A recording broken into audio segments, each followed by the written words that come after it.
마스크를 쓰고 하나님을 찬양해 주신 체루빔 찬양대에 깊이 감사를 드립니다. 오늘은 제가 설교를 시작하면서 여러분들에게 한 가지 질문을 해보겠습니다. 여러분, 이 질문을 듣고 여러분 마음으로 답해 보시길 바라고요. 설교가 진행되는 동안에 또 설교가 끝난 뒤에도 이 질문이 그칠 게 아니라 여러분 마음에 이 질문이 항상 살아있으면 오늘 설교는 성공적인 설교가 될 것 같습니다. 제가 여러분들에게 질문해 보겠습니다.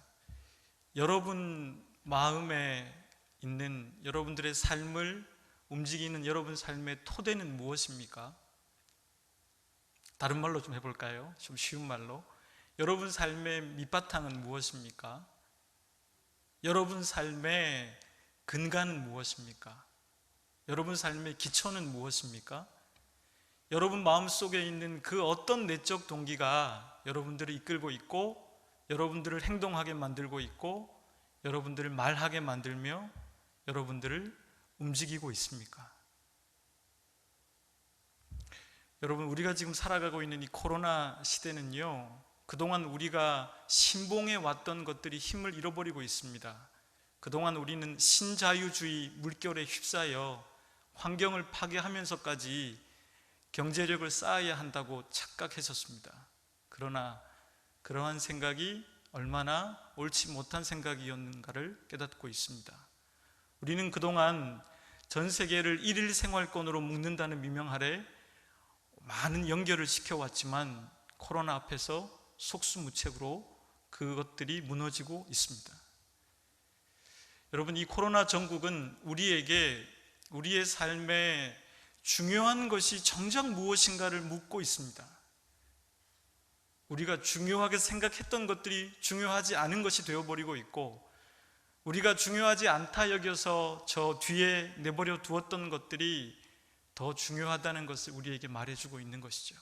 한마디로 저와 여러분들의 삶의 본질이 무엇이어야 하냐, 무엇이 가장 소중하고 중요한 것인가, 그걸 저와 여러분들에게 묻고 있습니다.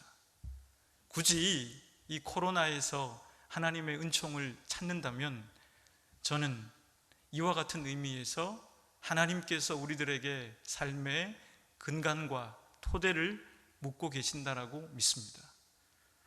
저는 오늘 그렇기 때문에 삭개오의 이야기를 통해서 삶의 토대가 무엇이 되어야 하는지를 생각해 보려고 합니다. 여러분, 이 삭개오의 이야기는요, 독일 성서공회에서 펴낸 독일 성서공회 번역판 성경에 보면 독일의 신학자들이 모여서 각 성경에마다 각 줄을 달고 해설을 단 성경이 있습니다. 이 독일이 만든 성경인데요, 개인적으로 저는 이 성경을 굉장히 좋아합니다. 잘 만든 성경이라 여겨지는데, 이 성경의 해설에 보면 삭개오 이야기를 이렇게 해설합니다. 한번 들어보십시오. 예수와 삭개오의 만남은 예수의 공적인 모든 활동에 대한 일종의 요약과 같고, 이 이야기가 전하는 소식은 누가가 전하는 복음 전체의 총계와 같다. 여러분, 이게 무슨 말인가요? 쉽게 말하자면 누가복음 전체의 내용을 엑기스로 보여주고 있는 이야기가 삭개오의 이야기라는 것이죠. 복음의 총계를, 복음의 핵심을 이 삭개오의 이야기 안에 잘 담고 있다고 독일의 신학자들과 목회자들이 결론을 내어서 줬고 있습니다. 그렇기 때문에 어쩌면 오늘 우리가 삶의 토대를 삭개오에게 질문하는 건 합당한 일일지 모르겠습니다. 저는 오늘 세 단계로 말씀을 성찰해 보고자 하는데요, 첫 번째는 거짓된 삶의 토대가 무엇인가를 살펴보고자 하고요, 두 번째는 진정한 삶의 토대가 무엇인가를 살펴보겠습니다. 그리고 마지막으로 새로운 삶을 향하여 어떻게 나아갈 수 있는가 찾아보고자 합니다. 우선은 거짓된 삶의 토대를 성경을 통해 찾아보겠습니다. 본문 1절부터 3절까지의 말씀입니다. 제가 읽겠습니다. 예수께서 여리고로 들어가 지나가시더라. 삭개오라 이름하는 자가 있으니 세리장이요 또한 부자라. 그가 예수께서 어떠한 사람인가 하여 보고자 하되 키가 작고 사람이 많아 할 수 없어 여러분, 오늘 본문이 말해주는 것에 보면 삭개오는 여리고의 세리장이었습니다. 여리고는요, 예루살렘에서 북동쪽으로 28km 올라가면 있는 곳입니다. 우리가 잘 아는 가나안 정복 정제 때 여리고를 돌파하고 예루살렘으로 가는 바로 그곳입니다. 여러분, 이곳은요 원래부터 동서무역의 중심이기 때문에 세관이 발달해 있었습니다. 당연히 세관이 발달했기 때문에 세리들의 역할이 필요한 곳이었습니다. 여러분, 그런데 이 큰 도시, 무역의 도시에서 세리장으로 봉직하고 있는 삭개오라면 우리의 시대 가치로 말하면 남부러울 것 하나 없는 사람이어야만 합니다. 그런데 우리의 시대 가치로 보면 남부러울 것 하나 없어야 할 삭개오의 모습에 모순이 보입니다. 그는 예수 그리스도께서 여리고 성에 들어오신다는 이야기를 듣고 누구보다 만나고 싶어 했습니다. 그리고 나중에 본문에 보면 뽕나무 위로, 옛날 번역은 뽕나무라서 제가 뽕나무가 익숙한데요, 돌무화과 나무 위로 올라갔다 그랬습니다. 여러분, 어딘가 이상하지 않으세요? 세리장이면 그 사회의 중요한 지역의 지도자인데 그가 무엇 때문에 수많은 사람들이 모여있는 그 현장에서 채신머리 없이 뽕나무 위에까지 올라가서 예수 그리스도를 만나고자 했을까요? 지금 우리의 가치로 보면 삭개오의 이런 모습은 이해가 가지 않습니다. 여러분, 삭개오의 성경이 비추어주는 흔적들을 찾고 찾아서 삭개오 이야기를 종합해보면 이렇습니다. 제가 이 이야기를 통해 삭개오를 분석해 보고자 합니다. 여러분, 삭개오는 키가 작았던 것 같습니다. 제가 공감이 갑니다. 제가 마이크를 내렸잖아요.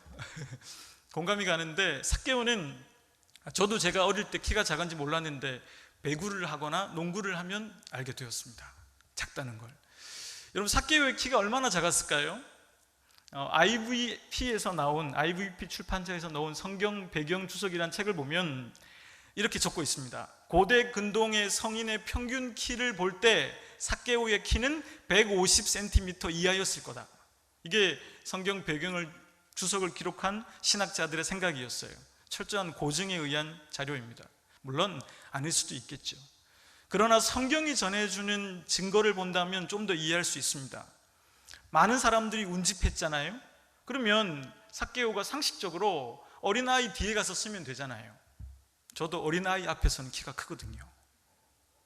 그러면 될 텐데 삭개오가 뽕나무 위까지 올라갔다는 건 이런 상식적인 추론이 가능해집니다. 삭개오가 키가 작아도 너무 작았다, 이런 추론이 가능해지죠. 여러분, 삭개오는 키가 작았던 게 그의 삶에 대단한 피해의식으로 자리 잡았던 것 같습니다. 그렇게 추측할 수 있죠. 대단히 많은 열등감을 그에게 주었을 것이고 그는 그 열등감을 어떻게든 상쇄해 봐야겠다고 생각했던 것 같습니다. 저와 여러분들 다르지 않지 않습니까? 피해의식을 극복하기 위해서 다른 것들로 상쇄하려고 하는 게 인간이기 때문에 그렇습니다. 어떻게 알 수 있냐? 여러분, 당시에 여러분 이 시대에서 세리는 사람들이 터부시하는 직업이었습니다. 로마의 정복기였기 때문에 로마의 배를 불리는 그런 매국노와 같은 직업을 유대의 청년들이 택하지는 않았던 것이죠. 그런데 삭개오는 어떤 일인지 세리가 되었고 심지어 세리장에까지 올라갔습니다. 무엇을 알 수 있습니까? 아마도 삭개오는 이런 열등감과 피해의식을 극복하기 위해 남들보다 더 높이 올라가는 것으로, 더 화려한 삶을 사는 것으로, 더 탐욕적이고 더 많은 돈을 모으는 것으로 그것을 극복하고, 자 봐라, 너희들이 무시했던 내가 이렇게 되었다, 과시하고 싶은 욕망이 있었던 것 같습니다.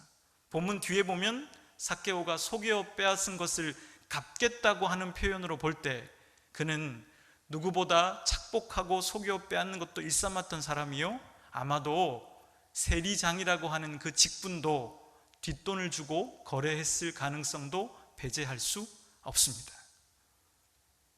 여러분, 삭개오는 그렇기 때문에 철저하게 자신의 내면을 들여다보지 않는 인간에 지나지 않게 됩니다. 자신 내면에 있는 그림자를 들여다보지 않고 그것을 들여다보면 너무 괴로우니까 겉을 화려하게 꾸미고 남들보다 더 높이 높이 올라가는 삶으로 그것을 상쇄하고자 했던 위선적인 사람이요, 거짓된 삶을 사는 사람이요, 자기 내면의 그림자를 쳐다보지 않는 그런 인간이었습니다. 그런 인간이었기에 예수 그리스도를 그 시대의 선지자로 추앙받는, 어쩌면 저 사람이 메시아일지도 모른다라고 하는 그 그리스도를 만나고 싶었던 것이죠. 여러분, 이어령 선생이 쓴 책 중에 저는 이 책을 가장 좋아하는데, 이어령 선생 쓴 책 중에 현대인이 잃어버린 것들이란 책이 있습니다. 꽤 오래된 책인데요, 그 책에 보면 아주 재미있는 이야기가 나옵니다. 이어령 선생이 여러분 잘 아시는 이솝 우화의 신포도 이야기 아시죠? 이 신포도 이야기는 뭐냐면, 여우가 하늘 높이 달려있는 포도를 보면서 올라가기가 힘드니까 이렇게 말한다는 거예요. 저 포도는 높은 데 달려있는 거 보니까 쉬어, 그냥 맛도 없을 거야. 여러분, 이렇게 결론 내고 안 올라간다는 이야기가 신포도 이야기입니다. 자, 그런데 이어령 선생이 이것을 현대판으로 바꾸었습니다. 아주 재밌게 바꿨는데요, 어떤 여우가 그 이야기를 듣고 믿을 수 없었던 거예요. 아니, 위에 있는 게 왜 쉬긴 쉬어? 올라가 보지도 않아 놓고. 이 여우가 죽을 각오를 하고 올라가 보는 거예요. 나무 위로 올라가다가 떨어지기도 하고 결국 올라가게 됩니다. 그리고 올라갔다는 소식이 온 여우 세계에 퍼집니다. 온 여우들이 몰려왔습니다. 심지어 기자들과 방송 카메라도 왔다고 합니다. 그때 이 여우가 그 포도를 한 입 깨어 무는 순간 이 여우는 깨닫게 됩니다. 달았을까요? 쉬었을까요? 진짜 신 거예요. 진짜 맛이 너무 없는 거예요. 그런데 기자가 묻습니다. 맛이 어때요? 너무 애절한 눈빛으로 물으니까 이 여우가 이렇게 말했다는 거예요. 표정을 싹 바꾸면서, 너무 힘들 거 아니에요, 신데. 표정을 싹 바꾸면 이렇게 말했다는 것이죠. 역시 위에 있는 게 다네요. 그렇게 말하고는 빨리 내려왔다는 것이죠. 그 말을 들은 다른 여우들이 이제는 신포도 이야기를 바꾸어서 그 높이 달려있는 포도는 달다른 생각을 시작하는 것이죠. 그래서 어떤 여우는 올라가다가 죽기도 하고, 어떤 여우는 올라가다가 다리에 깁스를 하기도 하고, 그러다가 또 한 녀석이 올라가게 되었다는 거예요. 그 녀석이 올라가자 또 인터뷰가 시작됩니다. 맛이 어때요? 역시 달지요? 근데 이 다른 여우가 그걸 깨무는 순간 무슨 생각했을까요? 속았다, 신의, 그런 생각을 갖고 그 말을 할 수 있었을까요? 없었을까요? 더 못하는 거죠. 이 여우는 달다고 말해버리는 거예요. 그 뒤로 수많은 여우들이 죽고 경쟁하고 싸우며 올라갔다는 옛날 이야기. 이게 이어령 선생이 만든 이야기인데요, 여러분, 이어령 선생이 이 이야기를 왜 만들었을까요? 이건 이런 의미 같습니다. 현대인들이 그토록 올라가고자 하는 그거, 현대인들이 갖고자 하는 화려한 생활, 풍족한 물질, 그것이 과연 좋은 것일까요? 그것이 여러분들의 인생을 풍족하게 하고 정말 복되게 만드는 것일까요? 라고 하는 질문을 이어령 선생은 우리들에게 해주고 있습니다. 여러분, 제가 어릴 때부터 귀에 못이 박히게 교회에서 들었던 말이 있습니다. 부흥회 때마다 제가 그 이야기를 들었습니다. 우리나라가 한강의 기적을 이루었습니다, 여러분. 할렐루야, 아멘 이랬어요. 그리고 몇십 년 만에 경제 부흥을 이루었습니다, 여러분. 이걸 제가 너무 많이 들어가지고 귀에 박혔어요. 근데 제가 그 목사님을 만나면 이제 질문해 보고 싶은 게 있습니다. 여러분, 한강의 기적을 이룬 거 맞지요? 경제화와 민주화를 이룬 것도 맞습니다.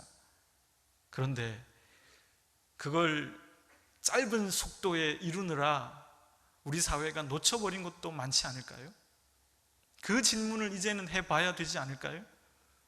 삭개오는 자신의 열등감과 피해의식을 극복하기 위해 위로 자신의 내면을 속이면서까지 올라갔지만 결국 그에게 남은 건 분노와 탐욕뿐이었습니다. 하버드의 교수였다가 나중에는 캐나다 토론토의 라르시 공동체, 그리고 미국의 데이브레이크를 설치해서 지체장애우들을 섬기며 일평생을 보냈던 헨리 나우엔이라고 하는 신부님이 계십니다. 이분이 미국 사회에 던져준 그 교훈이 엄청나게 크신 분인데, 이분이 세상을 떠났을 때 뉴욕타임즈의 기자가 이렇게 적을 정도였습니다. 미국을 비추고 있던 별 하나가 떨어졌다. 그 정도로 미국 사회를 많은 영향을 준 어른인데요, 이분이 쓴 마음의 길이란 책이 있습니다. 그 길에 보면 진정한 마음의 길을 찾지 못한 현대인들에게 헨리 나우엔이 해주는 말이 있습니다. 들어보시길 바랍니다. 분노는 자기 자신에 대한 본인의 감정이 다른 사람들이 자기를 말하는 것에 좌우될 때 일어나며, 한마디로 비판적인 말에 대한 아주 자연스러운 반응이라고 할 수 있다. 또한 자기 자신에 대한 본인의 감정이 내가 얻을 수 있는 것에 좌우될 때, 그리고 나의 욕구가 좌절될 때 탐욕은 솟아오른다. 따라서 탐욕과 분노는 구속되지 않는 세상의 사회적 강제에 의해 날조된 거짓 자기의 남매이다. 어렵게 글을 썼는데 이런 말입니다. 쉽게 말하면 인간이 자기 내면의 소리에 따라 진정한 삶을 살아가지 않으면 결국엔 다른 사람들이 말하는 자기에 속게 된다는 것이죠. 다른 사람들의 시선을 의식하고 다른 사람들의 눈치를 보기 시작하죠. 그럼 내면의 힘은 사라집니다. 그럼 어떤 증세가 발현되냐면 탐욕적으로 변하게 되는 것이죠. 왜요? 내면이 채워지지 않으니 외면을 더 가꾸어서 그걸 상쇄하려고 하는 게 인간이니까요. 하지만 그렇게 탐욕적으로 변한다고 해도 다른 사람이 알아주나요? 알아주지 않습니다. 채워지지도 않습니다. 분노하게 되는 것이죠. 속에서 또 분노가 튀어나오는 거예요. 그럼 어떻게 될까요? 해결할 수 있나요? 또 탐욕적으로 변하는 것이죠. 또 분노하게 되고. 나우엔이 오랜 시간 인간을 관찰하고 내린 결론이 이와 같았다는 것이죠. 여러분, 삭개오의 상태가 바로 이런 것입니다. 여러분들은 어떠세요? 분노와 탐욕에 자유로우신가요? 여러분들의 내면을 한번 성찰해 보시길 바랍니다. 여러분들의 마음에 혹시나 삭개오와 같은 삶의 토대가 있지는 않는가 말이죠. 이제는 두 번째로 진정한 삶의 토대로 들어가 보도록 하겠습니다. 본문 5절의 말씀입니다. 예수께서 그곳에 이르사 쳐다보시고 이르시되 삭개오야 속히 내려오라. 내가 오늘 내 집에 유하여야 하겠다 하시니. 여러분, 삭개오가 돌무화과 나무 위에 올라갔는데 예수 그리스도께서 그런 삭개오를 알아보셨어요. 여러분, 삭개오가 어떻게 올라갈 수 있었을까요? 저는 그게 너무 궁금합니다. 왜냐하면 삭개오라면 다른 사람들의 눈치를 정말 많이 보는 사람이잖아요. 자연스럽지 못하고 삶이 분노가 가득하고 탐욕적이고 다른 사람들이 나를 어떻게 볼까 계속 주시하는 사람, 이런 사람이 어떻게 자신의 체면을 모두 망각하고 돌무화과 나무 위로 올라갔을까요? 왜 그랬을까요? 저는 삭개오가 가장 잘한 행동이라고 생각돼요. 왜냐하면 드디어 그가 생각을 바꾸고 방향을 바꾸기 시작했잖아요. 변화할 수 있는 변곡점을 찍은 것이잖아요. 여러분, 예수님께서 최초로 전한 복음의 내용은 마가복음에 기록되어 있습니다. 마가복음이 최초로 기록된, AD 70년에 기록된 최초의 복음서니까 마가복음 1장에 나오는 복음의 핵심 내용은 아마도 예수님이 전하신 최초의 복음의 내용일 가능성이 높겠죠. 1장 15절은 다음과 같이 전해주고 있습니다.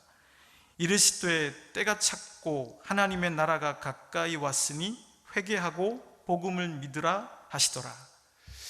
여러분, 하나님의 나라가 가까이 왔다는 거예요. 바실레이아, 무슨 뜻일까요?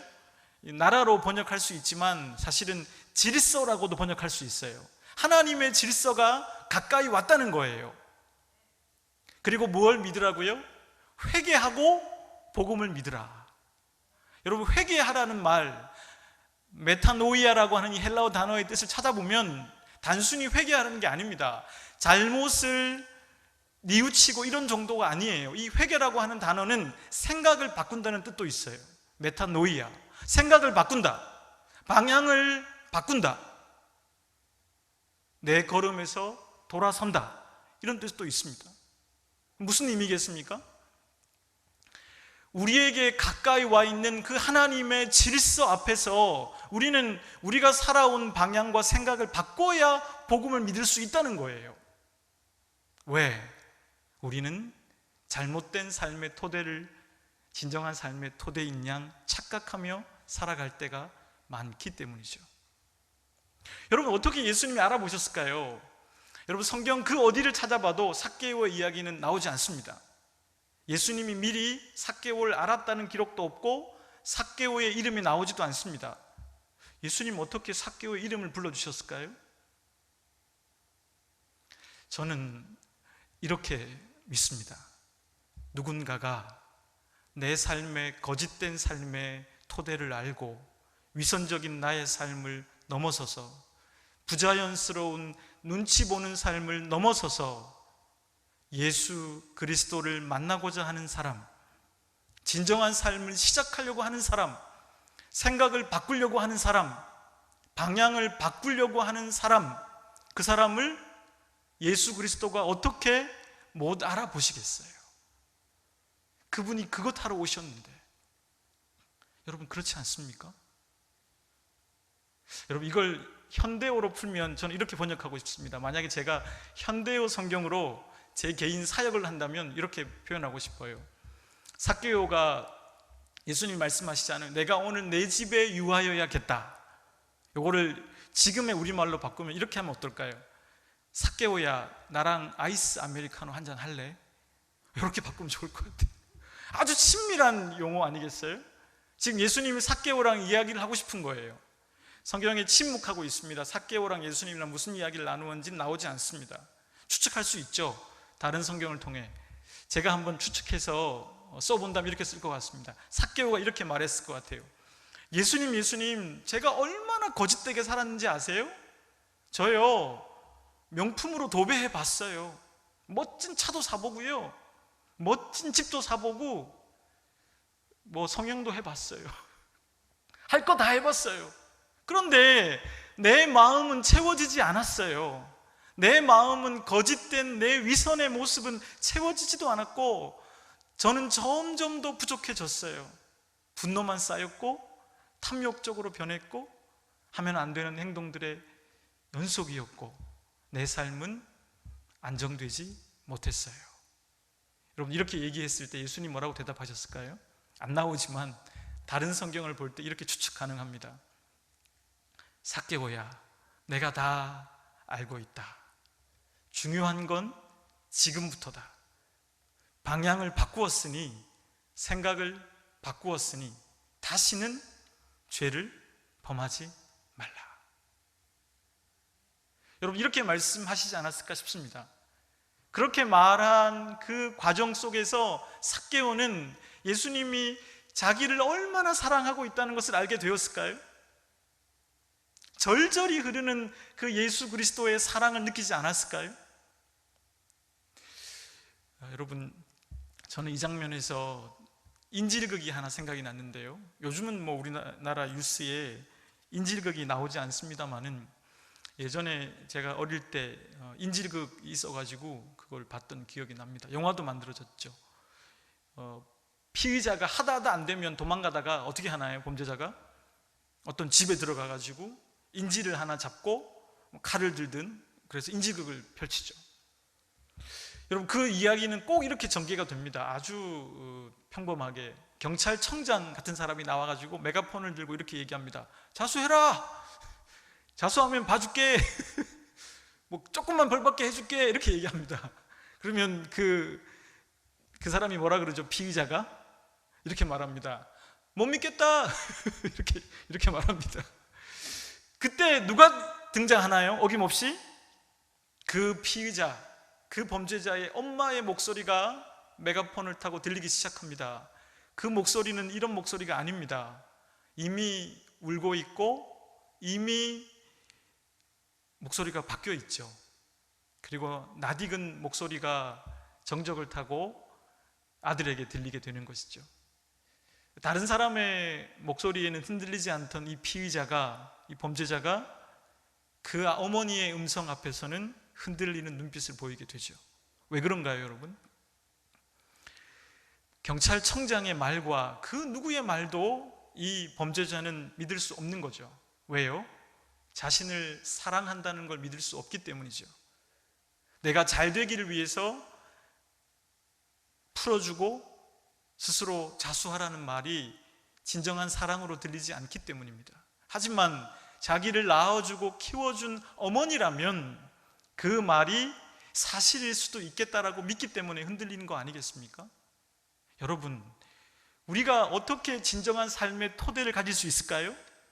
그것은 우리를 진정으로 사랑하는 그 존재 앞에서만 우리는 우리의 마음에 거짓과 그림자와 위선을 노출할 수 있습니다. 왜요? 그렇게 해도 그 대상이 내가 잘 되기를 바라기 때문에 그렇습니다. 그것이 확인되지 않는 한 인간은 자기를 노출하지 않습니다. 여러분, 그게 인간인 것이죠. 여러분, 구약 성경을 보면 인간을 구원하기 위한 하나님의 열심이 곳곳에 등장합니다. 창세기부터 말라기까지가 완전히 인간을 구원하기 위한 하나님의 열심이잖아요. 하나님이 외치십니다. 패역한 이스라엘아 돌아오라, 돌아오라. 안 돌아오잖아요. 그래서 어떻게 하셨나요? 예수 그리스도를 보내신 것이죠. 안 돌아오니까 너희들이 돌아올 수 있도록, 사랑을 믿을 수 있도록 자신의 독생자 아들을 인간을 위해 희생시킨 게 하나님의 사랑 이야기의 클라이막스 아니겠습니까? 여러분, 새로운 시작을 향하여란 이제 세 번째 마지막 제 메시지로 갈 텐데, 본문 8절의 말씀입니다. 삭개오가 서서 주께 여짜오되 주여 보시옵소서, 내 소유의 절반을 가난한 자들에게 주겠사오며 만일 누구의 것을 속여 빼앗은 일이 있으면 내 갑절이나 갚겠나이다. 여러분, 이건 누가 시킨 것도 아닌데 삭개오가 예수님을 만난 뒤에, 예수님의 사랑의 흔적을 만난 뒤에, 예수님 앞에 자기를 노출한 뒤에 그동안 자기가 거짓되게 모았던 것을 다 내려놓고 버리겠다라고 선언하고 있습니다. 여러분, 저는 성경을 읽을 때마다 의문나는 장면이 많은데요, 질문을 많이 던지는데요, 예수님을 처음 만난 제자들이 그 그물과 배를 버리는 장면이 이해가 안 갑니다, 솔직히. 마가복음에 따르면 베드로와 안드레는요 그물을 버리고 갔고요, 예수님을 따라갔습니다. 야고보와 요한은 배와 아버지와 일꾼들을 두고 예수님을 쫓아갔다고 되어 있습니다. 저는 이게 잘 믿어지지가 않았습니다. 왜 이거를 버리고 갈 수 있었을까? 그냥 이건 두고 사람 낚는 어부가 돼도 될 터인데 왜 그랬을까? 제가 자연스럽게 깨닫게 된 것은 이것이었습니다. 그들에게 필요한 것은 삶의 방편이 아니었던 것이죠. 그들은 갈릴리의 계속된 어부 삶을 통하여서 생의 방편이야 충분히 갖고 있었던 것이죠. 그들에게 필요했던 것은 무엇이었나요? 생의 기반이 아니었습니다. 생의 방편이 아니었어요. 생의 이유였던 것이죠. 진정한 내 삶을 견인하고 있고 이끌고 있는 동기를 찾아 그들은 예수 그리스도의 한마디에 쫓아갈 수 있었던 것 아니겠습니까? 오늘 본문 마지막 10절은 이렇게 끝맺고 있습니다. 인자가 온 것은 잃어버린 자를 찾아 구원하려 함이라. 여러분, 예수님께서 잃어버린 자를 찾아 구원하기 위해서 오셨대요. 그럼 잃어버린 자는 오늘의 문맥으로 보면 뭔가요? 삭개오죠. 그럼 무슨 뜻인가요? 삶의 토대를 제대로 알지 못해서 거짓되고 위선된 삶을 살아가면서 더욱 탐욕적으로 변하고 분노하고 있는 그 인간을 잃어버린 자라고 예수님은 보고 계신 것이죠. 제가 아들이 7살인데 아들을 잃어버린 적이 있습니다. 대형 마트에 갔다가 갑자기 아들이 사라졌습니다.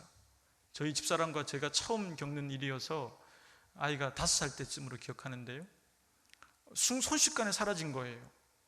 그래서 제가 또 상식이 있어가지고 10분 안에 못 찾으면 길어진다, 1시간 안에 못 찾으면 더 길어진다, 이런 생각을 하면서 머리가 노래졌습니다. 머리가 안 돌아가더라고요.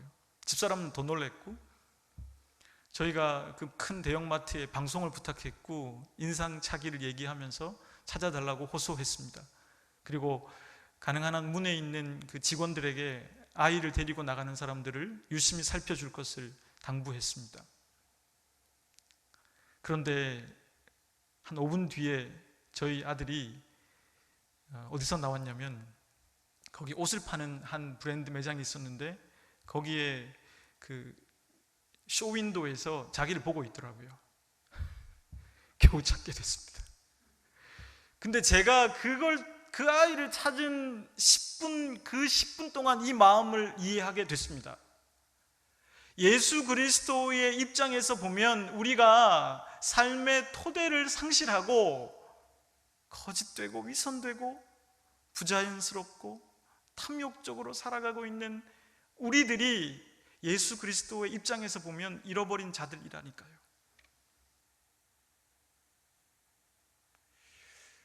사랑하는 여러분, 저는 한 번 더 여러분들에게 질문해 보겠습니다. 여러분들의 삶의 토대는 무엇인가요? 끝으로 한 이야기를 전해드리고 오늘의 설교를 마무리하겠습니다. 제가 존경하는 목사님 중에 현재 모색골 공동체를 이끌고 있는 이명수 목사님이 계십니다. 이분은 영락교회 담임을 역임한 뒤에 주님의 교회 담임을 거쳐 지금은 현재 양평에 있는, 제가 사는 집에서도 가까이에 계시더라고요. 거기서 수도원, 개신교 수도원 공동체를 이끌고 있는 분인데요, 이분이 쓰신 책에 나오는 이야기입니다. 한 귀부인이 있었답니다. 이 귀부인은 평소에 공부를 많이 하지 못하는 게 늘 열등감이었습니다. 그런데 남편의 사업이 갑자기 흥해서 귀부인의 반열에 올라선 사람이 되었습니다. 귀부인들 모임에 끼게 되었는데 귀부인들이 모이면 그림에 대한 조예를 표현하곤 했습니다.